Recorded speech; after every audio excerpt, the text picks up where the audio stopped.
Hey guys, how's it going? Michael Troy here. Today we are looking at Mark Spector Moon Knight number 55. I believe this is the first issue drawn by Stephen Platt, so that makes it extra special and exciting. The art is amazing and explosive. I cannot wait to show it to you guys. Make sure you're subscribed to the channel if you haven't already. Hit that like button and let's get right into this. Stephen Platt is like definitely one of the more exciting artists to come out of like the early 90s era. I mean, just look at this insane detail. His art is just beautiful. I feel like it's the perfect hybrid. Like, I feel like he is probably like one of the first like artists to sort of I feel like every artist is, every generation of artists in comic books thus far has been influenced directly by the generation before it, I mean, if you think about it, you start reading comics depending at an early age, but if you're artistically inclined, you could, get into that within, if not immediately, the first like 5 to 10 years. So, you're looking at generations not being like necessarily 20 years, but like maybe 5 to 10 years difference as far as, artistic maturity and like sort of coming onto the comic industry, if this is making any sense at all. But the point I'm trying to get to is like, this isn't long after artists like Jim Lee and Todd McFarlane and Rob Liefeld are hugely successful and popular and really setting the stage for the aesthetic of comics. And here comes like probably a second generation of that, like a Stephen Platt, incorporating a lot of the energy and the aesthetic and the technique to his art. I see a lot of different influences here. And then, but plus I see a little bit of like Art Adams, which is definitely an influence of like Rob Liefeld, and Michael Golden's an influence of Art Adams. So it's just so cyclical and just keeps going, and artists keep evolving and drawing from artists of past. And, I think sometimes they just smack of being a knockoff. Sometimes they're just like a poor man's version of certain artists. And I think Stephen Platt is definitely an example of an artist who incorporates a lot of things from other great artists, but owns it so well on his own, and has such a clear talent and ability showcase that you can't help but kind of just love his art. You know what I mean? I follow him on anything from Moon Knight to Prophet, and gosh, I just don't really recall him doing much else. Sadly, I think he went away to either do storyboards or video games, which is the fate that befalls a lot of comic book artists, because as gratifying and satisfying as it is to us as the reader and how much we cherish and love these issues, it's a lot of work, especially if you're doing interiors in addition to covers, to put this sort of detail and dedication. It's a very lonely, thankless job. It's not paying off as well as it should, and comics should definitely be like more popular and make more money. I would love to solve that in my lifetime, but I don't know. I guess it's the bane of all artists, the starving artist thing. But I mean, just look, if this is Stephen Platt's introduction to comics, the Marvel Universe, and like his first issue of comics, like, holy crap. Like, however, like, I don't know, this is back when it was still possible to get a job by like sending in samples. God knows, I had a notebook, a 3-ring binder full of rejection letters from comic book companies, but I decided that was holding on to negative energy, so I got rid of it. And I kind of regret getting rid of it, because I feel like it was still part of my journey, and it just sort of,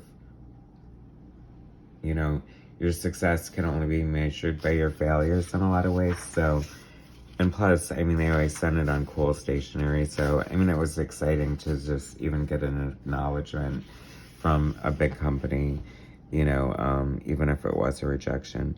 So, writer Terry Kavanagh, this is very interesting. Terry Kavanagh was like an Excalibur editor, and then he started writing stuff. He wrote a lot of Excalibur specials and stuff. And this says to me that, you know, they sort of probably, as a, you know, a newer writer, like trying to get experience and just like sort of get his writing chops, like they would give him Moon Knight because it was kind of on the way out at this point, which is very interesting because from 55 to 60, and I did issue 60, if you feel like watching that, Stephen Platt's final issue, is that, you know, they took a chance on a new artist, maybe a not so seasoned writer, and because of Stephen Platt's art, like it made it like sell out and become popular, and like the back issues like impossible to find. But just because the way comics shipped and the way they were ordered and everything like that back in the day, I believe it was kind of late to save the book.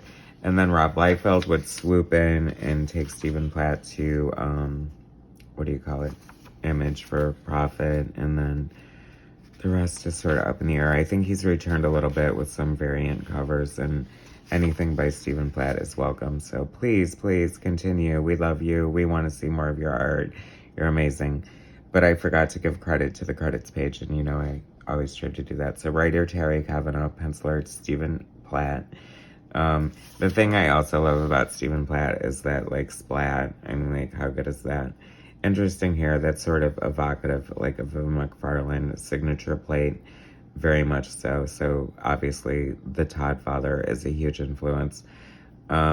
I almost felt like he left room for an anchor signature, which is interesting. Maybe it was up in the air whether he was going to ink his own stuff at first, because it wasn't super commonplace, especially for a brand new artist to ink their own stuff.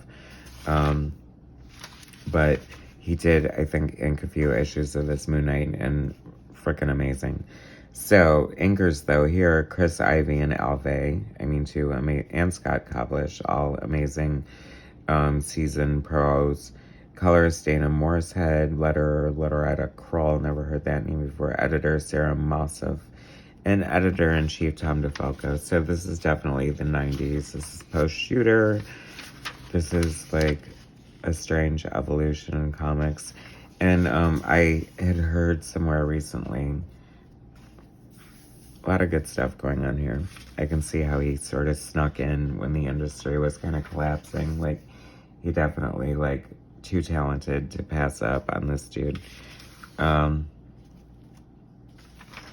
90s comics, as I was about to say, before I get sidetracked, as I often do, are starting to get a little more respect and a little more, like, heat and desirability. So, to all those, you know, long boxes full of, like, $quarter comics, full of 90s Image and other comics, you know, some key issues coming up. I think, you know, everything's cyclical. Perhaps, you know, maybe comic book properties need a shoot in the arm. Instead of mining all the 80s stories, now they're moving on to the 90s, and, you know, Moon Knight's coming out and stuff like that. So I expect this stuff to go for a little more, especially the Stephen Platt issue. I mean, come on. Bonkers good art, right, guys? I mean, how can you not love Stephen Platt? It's just beautiful. I love the million panels, too. I just love that, like, he's this brand new artist, and he's definitely, like, here to play. Like, I mean, he looks like an artist. He loves to draw. I feel funny when I say that, because I feel like most artists do draw because they love it, but sometimes it just looks like they're having way too much fun. I mean, look at the detail and the musculature and just, like, the fabric. This is what's great, and I love, I think that David Finch did a good job when he did Moon Knight too, is because, like, and also Bill Sienkiewicz. I mean, Moon Knight actually has a history of, like, really amazing art.